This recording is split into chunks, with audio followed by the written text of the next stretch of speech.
Okay, so I gotta get stop recording. And Okay. I think I'm going to the agenda. Yep. Okay. This is a I'm special. going to forget that you said all that. This is a special meeting of the Board of Directors on March 3rd, 2021 at 8:30 a.m. Being conducted by Zoom. So Heather, it's all yours. I won't go into the other stuff Kate does because she does it too quick.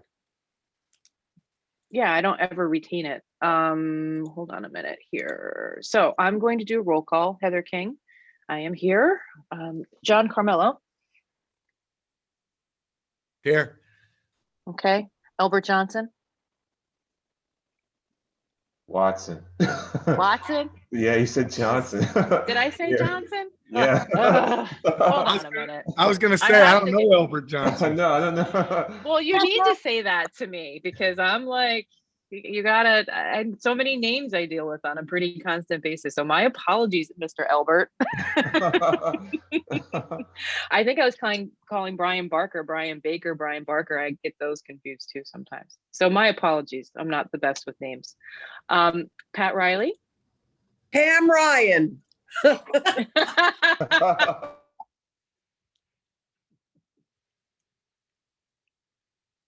Oh, everything froze up. What happened?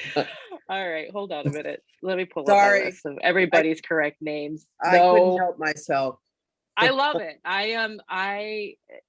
That's what I like. One of these days, I'm going to meet all you guys in person. That would be- Oh, Okay. we're That'll fun. be great. Yeah. We're fun. Okay, let me see here. Let's get this here. I'm trying to find, okay. Andrew Cooper, Here. Suzanne Spellin, Yep. Here. Jeanette Nicholson, Here. John Cubitt. No, Christina Maribel. Present. Okay, and Brian Barker / Baker. Okay, we have a quorum. I'm going to turn this over to Suzanne. We have on the Okay. agenda today the resolution to award the RFP for real estate services. Okay, so the marketing committee, along with Tony and Kate, met with a third firm. I don't have, Tony, what's the name of the firm? It's Irving Venture Realty Solutions. Venture Realties. And we loved them. We thought that they would be perfect for the job. They are a firm. Well, there's two people who would be dealing with us, at least initially, and that is the owner, Irving Ackerman, and his agent, whose name is, somebody help me. Virginia Roll. Hold on. Right. Yeah, And don't ask me to say the name today. anyway, we asked them a group of questions regarding to their familiarity with land banks and with Troy's housing stock, with North Central, and they just came through with flying colors. Both of them were working with Albany Land Bank up until recently, and since many of our policies were derived from the things that the Albany Land Bank was doing, they actually wrote and initiated some of those policies. So we are getting really great people if we vote to take them on. Their financial requirements from us were reasonable, and just in every way, we were all very impressed with them. So the committee wholeheartedly recommends engaging them and having the land bank vote to have them as our agents. Suzanne, could I add one thing? Yeah. I'd just like to say that we all know that selling these properties is really difficult at best. And I think part of the reason, at least for me, that I was so impressed was these folks actually set up programs to make it easier. Instead of having roadblocks, instead of problems, they were looking at opportunities and actually, set up programs to help folks do it. So not only were they familiar with the purchase agreement and all of that, but I just had a real sense that, wow, maybe this will really, really work. Yeah, I agree. They were very impressive in terms of having programs in mind, working with TAP or TRIP and working with lenders and really helping us get owner occupants from North Central or from the same sort of demographics that we have here in North Central into our houses. And realizing also that some of the houses would probably end up going to developers to flip just because of financial reasons, but they just had a well-rounded look at the whole thing.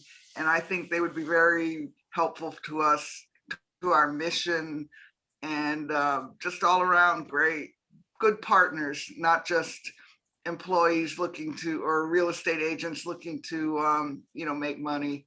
They were really committed to the community and the people in it. So that was great. Yeah. Your commission. Now, You said up till recently they worked with the Albany Land Bank. Are they no longer working with them? No, they are not. They left at different times. They were not together as a partnership or as a company when they worked for the land bank. That's where they met, as far as I can tell. And they left at different times for different reasons. Did you say you got a copy of their financials? Well, their percentage of the their proposed fee schedule yeah. is right here on the first page of Oh, their okay. of their RFP response. Residential is 5%. I can tell you that it's typically 7% is industry standard. Commercial is 4%, and commercial vacant land is 4%. Quick question, something that I had a conversation with, are they also able to, part of the things that I was intrigued by is review properties that we are looking to potentially acquire and help program those into the land bank's overall vision? Yes, they, Okay. Albert, or Irv. Irving especially is a contractor, and he also has a asbestos and mold abatement company, and he is very knowledgeable about construction and can walk into a building and do what we've been having people like engineers and whatnot evaluating buildings and coming up with, well, I think this one is a keeper, this one only needs blah blah blah blah, this one Okay. is a lost cause, and it can really give us a quick estimation of what we could do. I mean, of course we can go to the licensed experts later if we choose to, but they can just tell us, they can go through the foreclosure list and just give us Yeah, I'm looking here on page Yeah. 2. It says section D, approach to market analysis. They said they'll draw on its experience of pricing properties at the Albany County Land Bank, where they created a reverse comparable market analysis by working backwards from after repair value. Once the after repair value is found, we then look at the financial investment that will be required by a proposed buyer to bring the property to code. Then we price the property accordingly in order to leave the buyer 5 to 10% equity once property is completed, so they do not start out underwater. Okay. That, I don't know if it was one or both, but that was part of their role at the Albany Land Bank, was to do that exact thing, was to do the programming of properties. This is awesome. The other thing I would just mention, this is Kate, is Virginia talked about home ownership programs and, connecting folks with community organizations, funders, banks, et cetera. And I know Roberta from our SEAT community liaison is also working on that as well. And Virginia and I did Land Bank 101 when we were at Albany County Land Bank. So I think Virginia could be some help to that presentation of the Land Bank 101. She knows it inside and out. And I think it was Andrew who mentioned, additional consulting, because I think the committee kind of thought, well, there's some other things, including doing the Land Bank 101, also helping us with applications, different things that they could consult on, that it was in addition to getting a commission for a property sold. So I don't know, Andrew, if you wanted to elaborate on that, or the committee wanted to elaborate, because, I think you're right. I mean, programming the properties are one thing, because that's, part of selling it. But I think Tony too had some ideas about things that they could help with. So I didn't know if you wanted to discuss that a little bit, because that would be sort of a as needed type thing. I did mention it, although I don't know if I was the only one. Just that they were so impressive. I considered that there was a lot more they could do for us that was above and beyond, their proposal and our request. I couldn't map it out for you, but they were just that impressive, and clearly and motivated. And I, initially anyway, my impression was would be interested, because they appeared to be so committed to our same goals. So that's, I don't know if we need how far to get into it, but I certainly can reinforce that was my impression, and we were really, all of us, in agreement that they were by far the best applicant that we saw, and above and beyond what we were looking for. That's a breath of fresh air, isn't it? Yes. Yeah. Absolutely. This is definitely a key component that we have been missing. Yeah, the other two firms we looked at, they had bits and pieces that were nice, but this group had the whole package. Okay. Are you okay with me taking a vote, or is there any other comments or questions or anything? Yeah, can I just suggest a couple of things? Yes. They sound good and everything, that's all well and good, but with my background in banking, we used to get audited all the time. And we always had to do back searches on, reviews on vendors. So that's why I'm asking about, did you get any of their financial information? We did not. The RP did not ask for that. Can you? What would we be looking for? Well, just to look at their operations. Everything looks fine and dandy,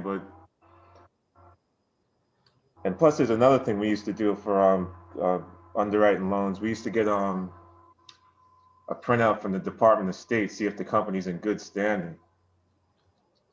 Yeah, we can do that. My only concern with all of that at this point is that we don't have a policy for doing that, and we haven't done it in the past. And it would be like we're singling this one out.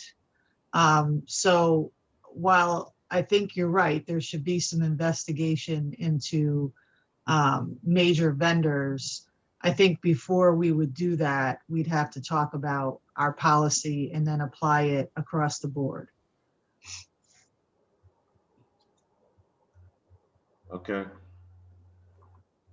And we certainly can do that.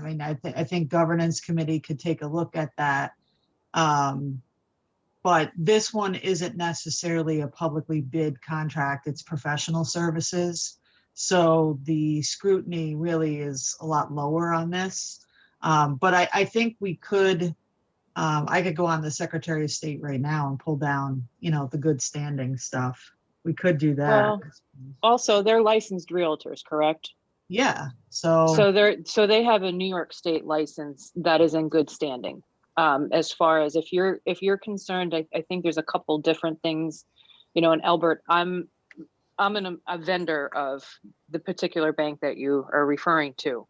And they've never requested from me like a background check or, anything to that matter. So it's because I'm providing a professional service in the capacity of my license. Some of my clients request that I have a background check, and in order to go into, because obviously I'm going into people's homes, but that's certainly something we can put on the agenda if we're going to engage somebody as a vendor. But if they have a standing license with Department of State and there's no violations or any disciplinary actions, that they're under that scrutiny as well. So that's a quality control check there too. Yeah, Where I do mean- we, I'm sorry. That's okay. I was just gonna say, sometimes as a member of the bar, I'm asked to get a good standing certificate, something like that. We certainly could ask for him to get one from the real estate board. But, just from a I guess, lawyer standpoint, paper can be clean and there could be stuff wrong. So, I think we could do a certain level of due diligence and have something on record that we did that. But I'm always, I guess critical or, it's almost like if something were to happen and say, oh, well, we checked their license and it was clean. I mean, it doesn't really mean anything at that point. You know what I mean? But if this was a larger contract with public funds, enterprise, et cetera, we certainly could, and maybe we really should consider digging into it a little bit more, with the caveat that, the check's only going to be as good as what's on the record at that time, right? And it doesn't, in my humble opinion, all it says is, it looks good on paper. Could be true, could not be true. Could we make the approval conditional on checking a few things just before we sign a contract? I'm adverse to that because we have never done that with any Me of the too. other RFPs that we have submitted. So if this is something that we want to entertain moving forward, I'd like to put it into our policies and procedures, but I don't want to all of a sudden start doing that when we have not had a pattern of behavior of doing that before. Correct. So my question was sort of looking at it from the other side, which is under what conditions are we able to end this, presuming that we approve and move forward, something happens or we discover something, under what conditions are we free to dissolve that relationship? So Well, not that we've just gone through it. I think we are. I mean, I sort of, that's what I thought, but that's right. That's the other side. If we can't do it ahead of time, we need to be clear that, well, if something comes up, it's not like we're Well- locked in forever here, right? Like we can say, hey, So, it's not working. so as a and licensed, what? so as a licensed realtor or as a licensed appraiser, we're bound by a code of ethics that's tied to our license. And if we are found in violation of that, we are subject to disciplinary action by New York State Division of Licensing Services, sanctions, or having our license removed. So we are supposed to conduct ourselves in a professional capacity, promoting public trust. And if we do not, then we're in trouble. So you file a complaint, you go through. So we're very proactive in maintaining that level of professionalism. So I think there's a degree of checks and balances right there with the nature of the license that's held. But if you, and I don't want to get into too much detail with what's happened in the past, but I have good faith in Kate too to handle things. And there is a listing agreement contract. Am I correct, Kate, or no? Yes, and I was just looking at that right now to back up what you're saying and to help answer Andrew's question. And generally, it's for a one-year term. And that's what I would suggest here. But there is in paragraph 15 a termination clause. And you can terminate, a listing broker's agreement. What usually happens, that's customary in the industry, is that anything that was pending or that they had listed, they generally have a right to collect commission on that. So, except when the term is up and the contract ends naturally, right? So, you know, we can terminate this contract pretty much at any time, and then, you know, whatever they had been working on, they'd still have the right, it's almost like a lien, to collect the commission on that. So, you know, I'm comfortable enough legally where if we had to get out, we certainly could. And, you know, a year from now, when we do our housekeeping resolution, probably, we'll come back and there'll be a second, like you would re-up the contract or not, you know, at that time.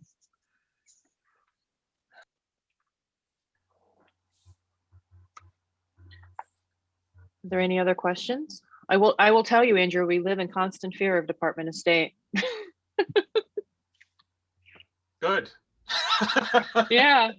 Tony asks me Well, I sometimes mean, why so does I'm every- emailing him at midnight because I don't Every sleep. professional has a, you know, lives and dies by their Yep. reputation and or whatever licensing process there is. And I mean, and yet, and not speaking specifically to anything on our table here, but then people are people, and people all over the place do things they shouldn't. So Yes, it's always no, fair to that's- ask and consider. But I mean, I don't have significant concerns. I just was wanting to make sure we all understood the whole, you know, the whole process, start to end. So Kate, am I hearing if we want to get out, if there's something that's done inappropriately, we can terminate the contract? And Yes. we have done that. So we've executed that right previously. Yes. Okay. Are there any other questions? All right, I'm gonna go ahead then and I'm going to, is there a motion to approve? I make a motion that we approve the hiring of the firm and they become our real estate agents. Do we have a second? That was Suzanne I- Spellin. I second. Okay, is this Christina? It is. Okay. Heather King, I vote yes. Suzanne Spellin made the motion. Jeanette Nicholson, how do you vote? Yes. Okay, Christina Maribel seconded it. Patricia Riley / Ryan. Yes. Andrew Yes. Cooper. Yes. All right, John Cubitt is absent. John Carmelo. Yes. Albert Watson. Yes. All right, and Brian Barker is absent. Yes. No. Oh, I'm you're here? Yay! Hi, Brian Barker / Baker. Okay, so that's unanimous. Nobody? Yay. Congratulations. Yes, it's a nice piece to the puzzle has been filled. I'm gonna make one thing before I make a motion to adjourn. If you have not submitted to me your feedback on the executive, Tony, close your ears, the executive director, could you please do so, as its time is now starting to become a little bit of the essence. And I understand if Albert, Patricia and Christina, you're relatively new and you may not have enough exposure to Tony or experience with Tony, depending upon your experience. You certainly can abstain, but I would appreciate everybody's feedback sooner rather than later, if you Heather, haven't done so already. it's Get Kate. it today. Yeah, Heather, it's Kate. I have two Yeah. that I will send you. thank you. I have one so far. Okay. Okay. All right. Well, thank you so much, everybody, for making this happen today. Can I get a motion? to It's- close? All in favor? Aye. Any Aye. any opposed? Yeah, just, No. All right. I gotta make up motion in a second. So. Suzanne made the motion and Christina made the second. Okay. Well, I've got that for the resolution, but I'll put it down for the, close the meeting too, so. Okay. All right. All right. Goodbye, everybody. We'll see you Thank soon. you. Thank you. Bye. Take Good day. care. Bye. Bye-bye.